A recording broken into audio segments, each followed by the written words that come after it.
Levítico, capítulo 25, livro de Levítico. Pensa no livro que os crentes não gostam de ler. É tanto animal que aparece, não coma isso, não coma aquilo, não sei o quê. Não é não? Oh, Jesus! Mas é um livro, nossa, Levítico 25. capítulo 25, a partir do verso de número 17, desculpa, do verso 1 até o 17, né? 25, verso 1, deixa eu ler aqui, vocês acompanham aí, antes que vocês leiam, que nós leiamos aqui, eu vou falar, isso aqui fala do ano do jubileu. Vocês já ouviram falar do ano do jubileu? Já? O jubileu pretendia fazer com que a nação de Israel tivesse um equilíbrio econômico nas famílias, né? Então, olha que coisa interessante, nosso Deus, ele é perfeito. Nosso Deus, ele pensa em tudo. A proposta de Deus, ela é perfeita. Então, Deus já sabia dessa desigualdade social, onde muitas vezes o rico vai ficando mais rico e o pobre mais pobre por diversas situações. Diversas. Né? Então, a pobreza pode vir na vida de uma pessoa por preguiça, por tragédia, por uma série de questões. A riqueza pode vir, de fato, por também outras questões, injustas e justas. Geralmente, por via injusta. Né? Pela opressão de muitos, pela exploração de muitos. Tanto é que Jesus diz assim, ele falou, trouxe a expressão, né? As riquezas injustas, né? Ou da injustiça. Então, grande parte, não estou falando que todo rico, toda pessoa que ela é rica, ela se enriqueceu pela injustiça. Mas a gente percebe, principalmente no mundo capitalista que a gente vive, né, o enriquecimento de muitos é, na verdade, o enriquecimento de poucos, melhor dizendo, é a exploração de muitos. Né? E outro poeta aí da música popular brasileira, André, eu pensei que você só ouvia gospel. Mas tem aí um cidadão, pernambucano, ele, conterrâneo meu, já morreu faz um tempo, bastante tempo na verdade, ele dizia assim que o de cima, como que é? A cidade só cresce, agora esqueci o ritmado, né? A cidade só cresce, o de cima sobe e o de baixo desce. Ele falou dessa realidade, o Chico Sainz. Ele falou dessa, vocês conhecem? Chico Sainz? Era da minha juventude, não? Não tem problema não. Mas eu gostava bastante, né, na época, não era nem cristão na época, e gostava dele. Para mim fazia sentido, sempre fez sentido para mim a denúncia social. É por isso que eu sempre gostei do rap nacional, sempre gostei dessas músicas que traziam essa reflexão. Não é que eu era nenhum erudito, pelo contrário, pensa no menino sem perspectiva nenhuma da vida, era eu, né? Fiz 3 vezes a quinta série, 3 vezes o primeiro ano. Pensa no menino que não gostava de ler, de escola, de nada, mas já tinha alguma coisa em mim que me fazia olhar toda essa realidade, talvez por eu nascer e crescer nessas realidades, né? Pela minha história, ela ser essa história de uma família, de crescer numa família disfuncional, num ambiente violento, envolvido com tudo quanto é coisa ruim que a sociedade pode produzir. Então estava lá eu no meio, Andrezinho sendo formado, até que o Evangelho veio e resgatou-me, né, com 21 para 22 anos de idade. Então talvez essas realidades me abriram mais o coração e a alma para que eu pudesse ter mais sensibilidade. E aí veio o Evangelho e pronto. Aí quando veio o Evangelho, eu falei, opa, então existe toda essa realidade aqui que eu via que muitos irmãos não enxergavam, ou esqueciam de onde foram tirados, ou eram tão religiosos que não tinham mais sensibilidade humana. Porque quanto mais religioso, mais insensível a pessoa se torna, né? Mas quanto mais parecido com Cristo, mais humano ela é. Não é que ela não vai se aproximando do anjo, entendeu? Né? Vai se tornando mais humano, mais sensível, mais Jesus. Se compadece das misérias dos outros. Mas enfim, bora lá. Então capítulo 25, verso 1 até o verso 17, vou ler com vocês, tá? Ou vocês acompanhem pelos olhos. Falou-me mais o Senhor a Moisés no monte Sinai, dizendo, fala aos filhos de Israel e diz-lhe, quando tiverdes entrado na terra que eu vos dou, então a terra guardará um sábado ao Senhor. 6 anos semearás a tua terra, e 6 anos podarás a tua vinha, e colherás a tua novidade. Porém, ao 7º ano haverá sábado de descanso para a terra. Um sábado ao Senhor, não semearás o teu campo, não podarás a tua vinha. Ecologia é teológico, tá? Pauta teológica, tema teológico é ecologia. As pessoas pensam que não, né? mas coisa da modernidade, não tem nada a ver com o evangelho, não. Mandato cultural é algo que a gente precisa trabalhar na teologia, que é bem negligenciado. Então a gente está vendo aqui que Deus, na verdade, está dando uma orientação para que a terra seja preservada, né? Verso número 5: o que nascer de si mesmo, da tua cega, não cegarás, e as uvas da tua vide não tratada não vindimarás. Ano de descanso será para a terra. É chamado de sábado, descanso sábado. Oh meu Deus, agora me enrolei aqui. Ano sabático. Ano sabático. Ano sabático é isso, né? Ano sabático. Porque tem o sábado de descanso, que é o sábado semanal, né? E tem o sábado, que é o ano sabático, que é esse de 50 em 50 anos, a terra precisaria ficar sem ser semeada. Existe um princípio aqui, a gente vai falar sobre ele. Não estou falando que nós devemos guardar o sábado. Esse princípio é um princípio criacional que foi colocado na proposta para os judeus como um pacto entre Deus e os judeus, mas que é um princípio de ensino para que a gente entenda que existe uma manutenção da vida e que a vida, por exemplo, não é só trabalho, né? A gente ainda fala, hoje eu estou tão pouco teológico que em vez de falar do teólogo, estou falando dos... Eu lembrei de outro agora que não tem nada a ver, nem com teólogo e nem tem nada a ver com o meio gospel, né? Deixa pra lá, não vou falar dele não, depois eu te falo. Irmãos, teve um tempo que eu estava sendo muito mais ministrado por Deus, muito mais pelos poetas do que pelos profetas, né? Eu acho que Deus fala por tantos meios aí que a gente às vezes se faz de moco. Você sabe o que é moco, né? Moco, lá do Pernambuco, lá do Recife, moco. Sempre do Salmo, eu li alguma coisa sobre esse texto que seria semelhante ao mesmo cuidado que se tem ao corpo da terra. Sim. O cuidado que tem ao corpo do homem. Então foi dado um dia de descanso, sábado, sim, para a terra, como foi dado para o homem. Exato. Aí veio a igreja católica e modificou, tirando o sábado, passando para o domingo. Na verdade, irmão, é assim que acontece. O sábado, como observação de dia religioso a ser guardado, de fato, é entre Deus e os judeus, a nação judaica, né?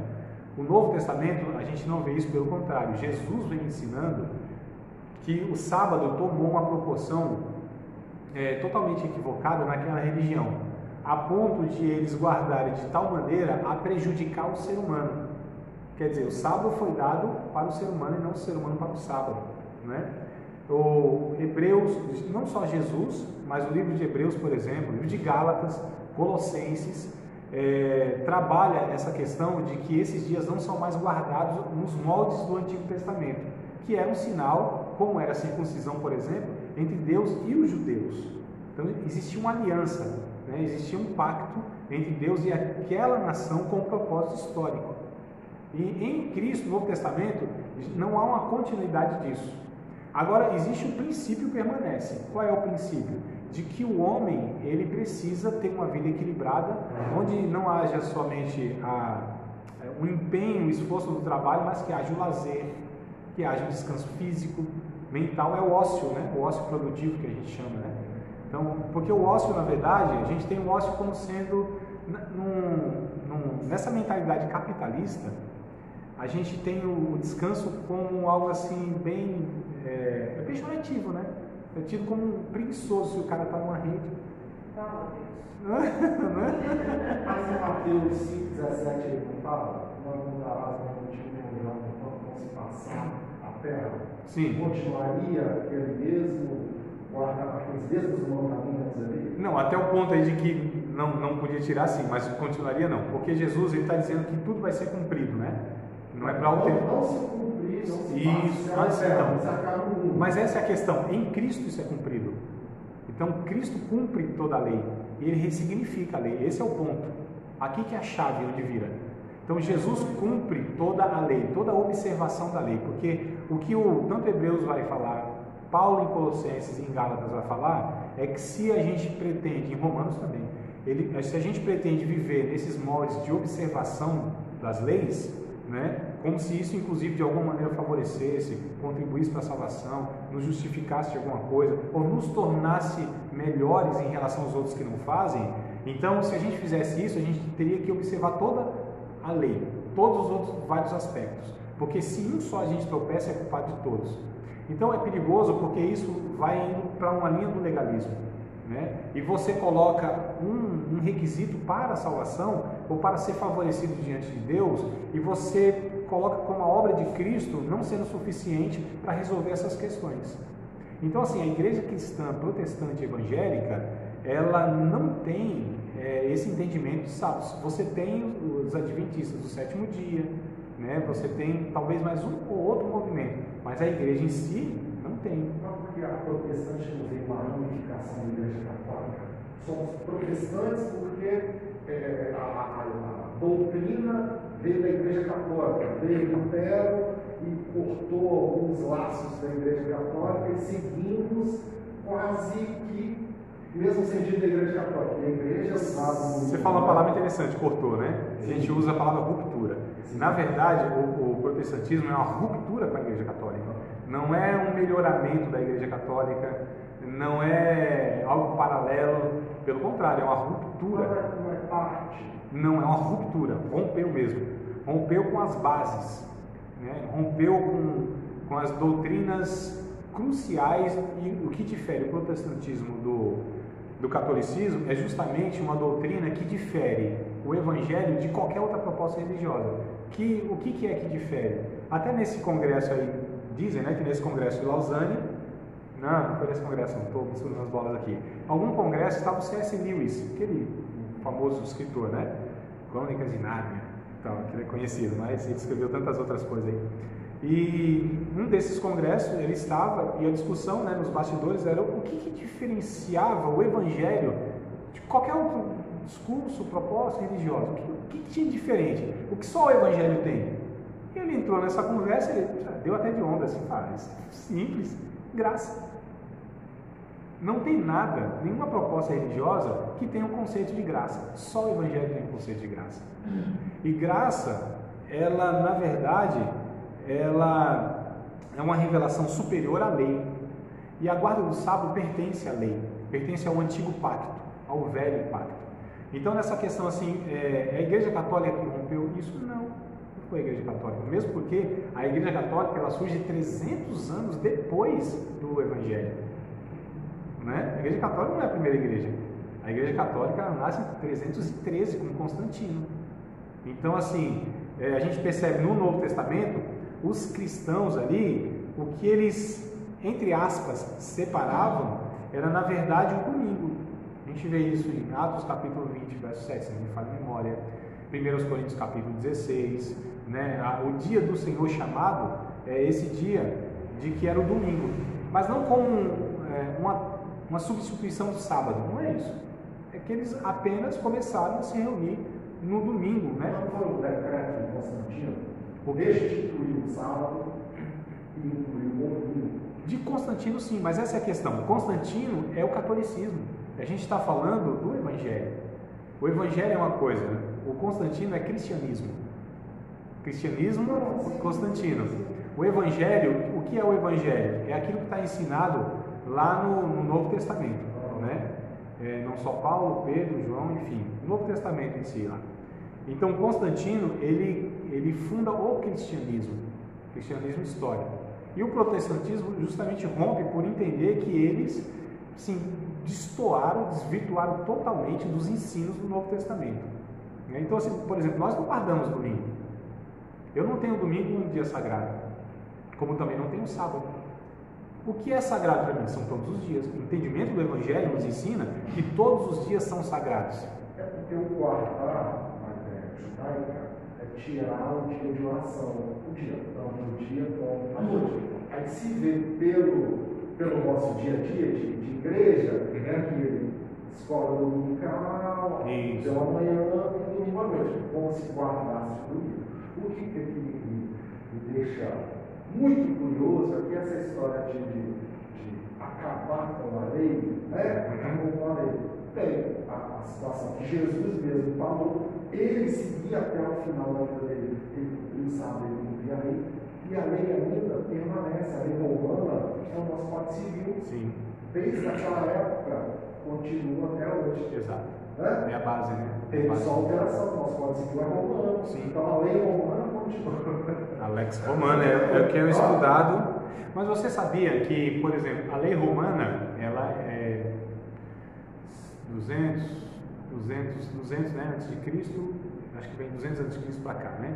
Mais ou menos, né, onde surgiu o Império Romano e tal, com mais força, né? Na verdade, eu até tenho um livro bom que eu vou te indicar. Eu acho excelente para quem é da área aí do direito, né? Porque vai mostrar, na verdade, muito anterior à lei romana. O que é ensinado hoje nas universidades, né, no mundo todo, é a base da Lex Romana, lei romana.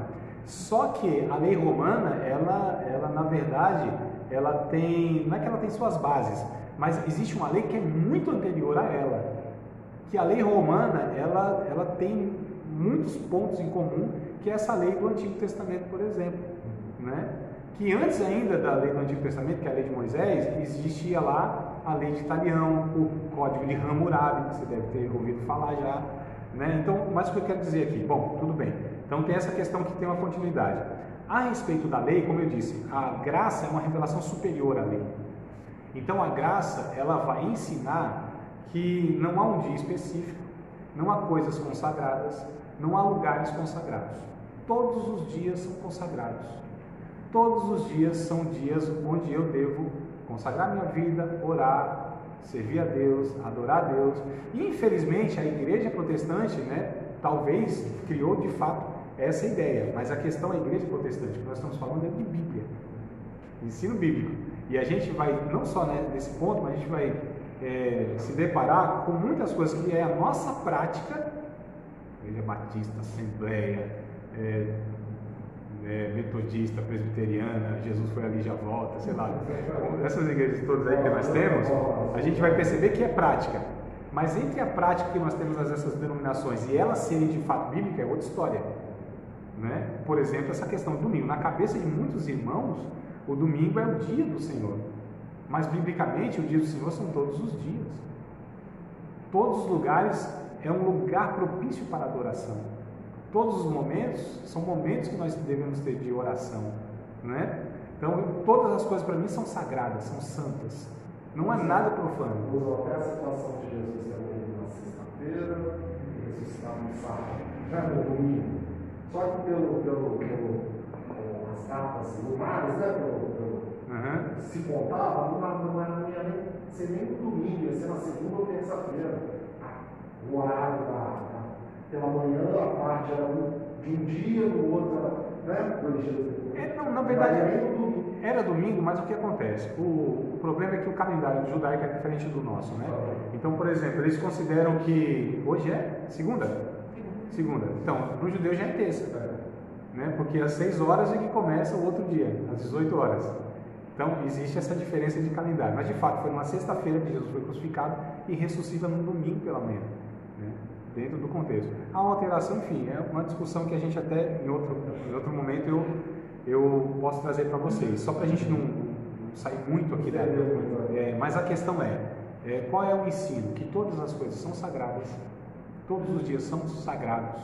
Não há um dia que a gente observa, nós cristãos, discípulos de Jesus, não. Aqueles que professam a fé evangélica, tem a fé católica, né? A fé evangélica não tem isso, ainda que igrejas possam falar e ensinar isso, mas não é bíblico. Simples assim, não é bíblico. Então, o que eu quero pontuar aqui é que o Novo Testamento, pelo contrário, combate essa questão de você tentar colocar o evangelho, a proposta do evangelho em moldes religiosos. Tudo isso é molde religioso, né? Então, que seja o judaísmo, que seja o catolicismo, que seja esse protestantismo que também é passível de desvirtuar, né? Porque a gente está falando de homens, é por isso que a gente sempre precisa voltar para a Bíblia, sempre reler a Bíblia, não com os óculos das tradições que nós pertencemos denominacionais, e sim com esses óculos do Espírito Santo, que é um desafio absurdo, porque existe a tal da cosmovisão, né, que eu falei na semana passada, que eu tentei pelo menos pontuar, a questão da cosmovisão, esse entendimento de mundo. Então a gente precisa todos os dias, desesperadamente, pedir para que o Espírito Santo desconstrua na nossa mente todas essas construções religiosas, denominacionais, essas correntes teológicas que nós somos bombardeados, ensinados, né, desde sempre. Então é por isso dessa necessidade de voltarmos às Escrituras, todas as vezes, porque nós somos corruptíveis, passíveis de corrupção, né? A nossa mente, ela infelizmente tem uma tendência sempre de tentar colocar o Evangelho em moldes religiosos. O Evangelho não cabe dentro das propostas religiosas das denominações que nós temos no Brasil, todas elas. Algumas se aproximam um pouquinho mais e outras se distanciam muito, mas o Evangelho extrapola, né? O Evangelho, ele é tão vida que ele não cabe em nenhuma denominação na mente de meia dúzia de teólogos. O Evangelho é vida pura, que transborda, é revelação de Deus, não cabe na mente humana, né? Explode a mente humana, é a metanoia, a expansão da mente, né? É esse olhar que se abre para aquilo que o ser humano tenta chegar, mas não consegue, porque é Evangelho de Deus, como tudo de Deus, vai para além da capacidade que nós temos de assimilação, raciocínio, conclusão, e a gente não enquadra Deus, a gente não enquadra, né? Então eu acredito tanto no poder do Evangelho, que ele tem um poder capilar, né? Ele vai entrando assim de uma maneira poderosa. Eu acredito que o Evangelho, qualquer hora dessa, entra dentro das nossas igrejas. Né? Como a gente fala, na igreja tem tudo, até a gente salva, a gente encontra. Não é, irmão? Então, assim, só para a gente entender que muitas vezes o que a gente tenta expressar e viver, bem intencionados, de gente que é sincera, honesta e que está buscando muitas vezes a vontade de Deus, né? E que muitas vezes a gente não consegue expressar, é uma coisa muito limitada. O Evangelho é tão mais vida, irmãos. Nossa, o Evangelho é tão mais. A gente vai descobrindo o Evangelho e fala, nossa, mas como é muito mais belo do que o meu pastor, o professor tenta expressar, é muito mais. Jesus é muito mais. O Evangelho é algo sublime, é algo assim que quando a gente vai vendo, a gente se dá conta que a gente está no oceano de vida, sabe? Onde a gente já não tem domínio, onde a gente é conduzido por Deus, né? Como aquela visão de Ezequiel lá, chegou uma hora que não dava mais pé e ia sendo levado pelas águas. Então o grande problema que nós temos é justamente esse, que nós reduzimos o Evangelho dentro das nossas mentalidades denominacionais. É muito mais do que isso, muito mais, pode ter certeza, muito mais. Então sábado, por exemplo, domingo, por exemplo, essa ideia de que existe coisas santas. Uma coisa que eu quero tratar com vocês, talvez nem nessa matéria, na próxima eu acho, é sobre a teologia que nós temos e o pensamento, que ele é contaminado pela filosofia, na verdade, de Platão. A ideia que a gente tem, sabe? Eu vou trabalhar mais a fundo a cosmovisão na próxima matéria, né? Teologia pública ou prática é a próxima matéria. Então, essa questão que a gente tem muitas vezes, o que nós pensamos não são os pensamentos de Deus, muitas vezes, são os nossos pensamentos. Aliás, nem os nossos pensamentos são os nossos pensamentos, são os pensamentos daqueles que querem que pensamos os pensamentos que eles pensam. Entenderam? Ou vocês acham que o que nós pensamos é puramente Deus? Não é, mas nossa, quando a gente descobre assim, fala, não é possível, passei 10 anos acreditando nisso, 20 anos acreditando nisso, né? De vez em quando vem assim uma iluminação do Espírito Santo por meio do ensino bíblico, fala, poxa, eu tenho essas experiências muitas vezes, né, com muitos irmãos, pastores inclusive, falam, nossa, velho, não é possível, foi 200 anos que eu estou aqui pregando isso, falando isso, e aí o choque, né? É esse choque que a gente tem, que muitos não estão dispostos a terem, né? Porque não é fácil, é preciso humildade. Assusta, né? Sim, é preciso humildade, a aprender a desaprender para aprender, é o que a gente precisa. E quanto mais tempo de casa, né, que a gente fala, quanto mais funções a gente acumula, quanto mais tempo a gente tem na igreja, pior é. Gente ruim, pensa numa raça ruim de ensinar, crente velho, pastor, pregador, professor, né? Porque a gente vai criando essas barreiras, erigindo esses muros, e o Espírito Santo quer destruir tudo isso, e quer nos comunicar o Evangelho, que não cabe na nossa cabeça, e que a gente vai morrer tentando buscar, e sempre vai ter algo que o Evangelho, ou nós não abrimos o coração suficiente, ou a nossa capacidade não deu conta de absorver aquilo lá. né? Então, a nossa tendência é essa, isso é natural, porque nós somos seres religiosos. Nós fomos adestrados e nós fomos colocados dentro de uma bolha onde muitas vezes nos impedia de pensar diferente, porque o diferente muitas vezes foi visto como errado, e o diferente às vezes só era diferente, não é? E muitos líderes, eles têm essa questão de querer colocar o cabresto, pegar a rédea aqui e falar, não. Às vezes é um zelo, como judeus tinham um zelo equivocado, né? Às vezes você é mais fácil de conduzir. Sim, claro. Assusta aquele que pensa. Porque aquele que pensa questiona. Quem é o líder que quer ser questionado? Quem é o professor que quer ser questionado pelos alunos? Né? Quem é o pastor que ele muitas vezes é questionado em questões que ele está fazendo e o aluno, ou aluna, e o membro lá muitas vezes fala assim, mas pastor, mas a Bíblia não diz isso? Não é? Mas ele está tão condicionado, defende tanta denominação, defende tanto aquela corrente, que o cara muitas vezes não está com o coração aberto, porque é preciso humildade, e não é fácil a gente desconstruir, reconhecer que a gente não é tão bom assim, que eu não sou tão voz de Deus assim, né? Que tudo que eu falo 100%, que as pessoas às vezes assim falam, meu Deus do céu, não é possível que elas pensam que elas são oráculos de Deus, profetas de Deus, e acham que pega o microfone em 30, 40 minutos, está falando exatamente todo o conteúdo é direcionado pelo Espírito Santo. É nada. Vocês acham que 1h30 de aula que eu estou dando para vocês aqui é Deus puro, sem mistura, Deus purinho na terra? Claro que não, irmãos. Eu tenho a esperança que no meio das minhas palavras Deus está falando. Não é? Então a gente precisa entender, enquanto nós não tivermos essa humildade de ouvirmos a voz do Espírito Santo, nos curvarmos diante das Escrituras Sagradas, a gente vai ter mais do mesmo, só perpetuando a religiosidade que vai inclusive agravando a situação do mundo, porque não é possível, se nós estamos crescendo em número, por que o mundo vai de mal a pior? Não é uma coisa lógica, meu Deus do céu. Matemática que não bate, né? Não fecha a conta, né? Por que Jesus disse, quando o Filho do Homem vier, porventura achará fé na terra? Calma aí, Jesus, eu acho que está equivocado, não é o tempo que a gente está vivendo. Porque o que está crescendo mais, e quanto mais vai se aproximando do final dos tempos, parece que aumenta a religião como a fé está diminuindo. Justamente por isso, porque a religião tem crença. Só o discípulo tem fé. E a fé forma um discípulo. A crença forma um crente. É diferente. Crente é uma coisa, discípulo é outra. A religião tem avolumado, né?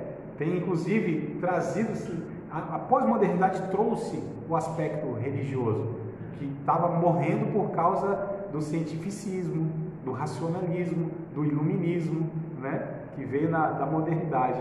Então trouxe, reavivou essa questão religiosa. Estou falando no geral. Só que a fé vem diminuindo, que é a fé bíblica, a fé evangélica, a gente chama, né? Então a gente precisa pensar direito. Aí o que está acontecendo? Porque deve ter alguma coisa errada, não é possível. Será que a gente está mesmo expressando o Evangelho? Será que nós estamos entendendo e reproduzindo na vida e nas relações o Evangelho? Ou a gente tem erigido impérios, a gente tem uma proposta, uma agenda de dominar o mundo? Parece desenho, aqueles desenhos infantil, né? O cara acorda lá o ratinho e o ratão. Não tem o ratinho e o ratão lá que eu esqueci? O Pink e o Cérebro? Existe esse desenho ainda? É repetido. O Pink e o Cérebro, né? Ele acorda e hoje vou dominar o mundo. Então parece que os evangélicos pensam que a gente vai dominar o mundo, política não, amados. Nós precisamos influenciar de tal maneira que a vida do Evangelho, o poder do Evangelho, por si só, porque Deus não precisa de mim para fazer absolutamente nada. O que eu tenho que fazer, o meu pastor anterior, né? Não o atual, o pastor anterior, ele falava algo interessante. Ele falou assim: André, eu me preocupo, a minha preocupação aqui na igreja é não atrapalhar o que Deus está fazendo. Maior preocupação nossa. Todos os dias eu tenho que estar preocupado, eu não posso atrapalhar o que Deus está fazendo, porque o que nós mais sabemos fazer é tentar atrapalhar o que Deus está fazendo. Sempre foi um obstáculo no Evangelho a religião, nos tempos de Jesus, e sempre foi.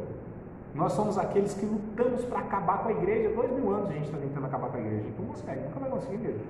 Mas a gente está tentando acabar com a igreja, 2000 anos. Né? É assustador essas falas, né? Você fala, nossa Zé, você está doido viajando? O que você usou hoje? H2O. Água que eu estou tomando o dia todo. Então vamos voltar aqui no texto, irmão. Nossa, será que vai dar tempo? Acho que não vai dar, não. Vamos fazer o seguinte. Você acabou de participar de mais uma aula de um dos nossos cursos, Seminário de Teologia, Vida Cristã, Palavra da Vida. Espero que tenha te abençoado, não só alargado o seu conhecimento teológico, mas que tenha também atingido o teu coração para que você possa, a cada dia mais, reproduzir a vida de Deus nas suas relações cotidianas. Se você ainda não é aluno oficial de um dos nossos cursos, se inscreva aqui no contato que vai aparecer do WhatsApp. Também nos siga nas redes sociais, se inscreva no nosso canal, compartilhe à vontade e Deus te abençoe.